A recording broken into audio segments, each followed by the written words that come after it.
Greetings to the YouTube family. It's your boy Demus, the Yard Man, aka Young Kim the First, reporting to you live.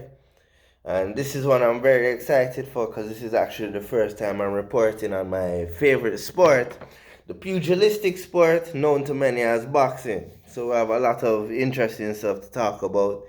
First and foremost, I'd like to start with Gary Russell Jr. making his ring return on the 5th of February against the Filipino Mark Magbayar. Hope I pronounce his name correctly. But that's gonna be a good fight. Gary Russell Jr., who does want the superstar boxer, three-weight division champion Gervonta Tank Davis. He's been calling him out for some time, so we're gonna see what happens after this fight, which everybody does expect Gary Russell Jr. to win, myself included. It's not gonna be an easy fight because Mark is a good, decent fighter, but Gary Russell should edge that one out. The only issue with Gary Russell Jr. is, for whatever the reason may be, not only can he not land big fights, but he doesn't fight frequently.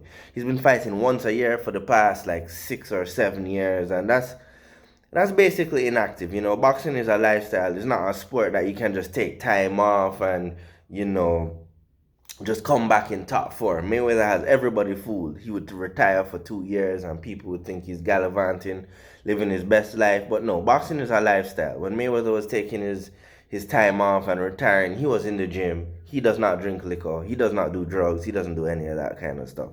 So it's going to be interesting to see how Gary Russell Jr. bounces back from that one.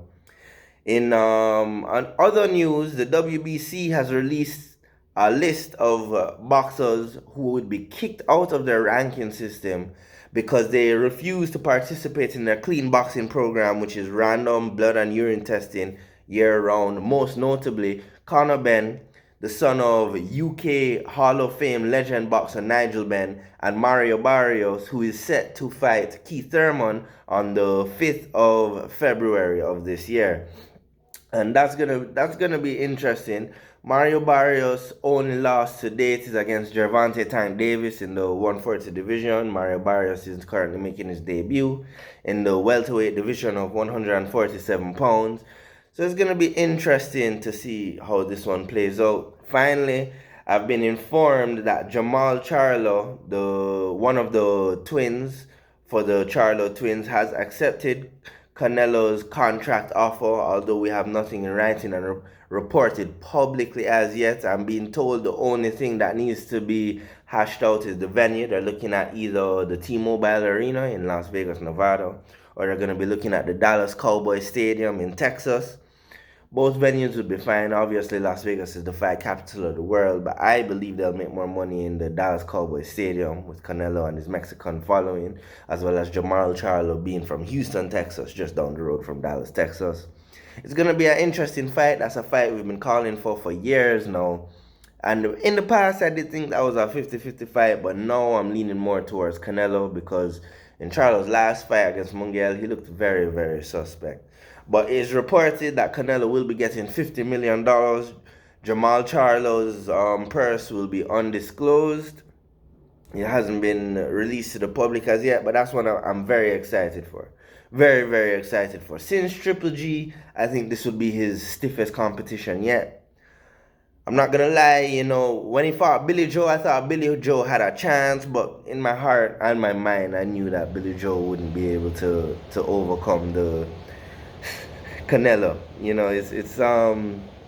This is gonna be a good fight. This is Jamel Charlo. Sorry, Jamel is the other twin. Jamal Charlo versus Canelo. Excellent, excellent fight. I'm not mad at it at all. Nobody can call it a cherry pick. I could understand why people would say, "Oh, well, he didn't look good in his last fight." At the end of the day, he won. There's win, lose. How you want to judge the performance is fine.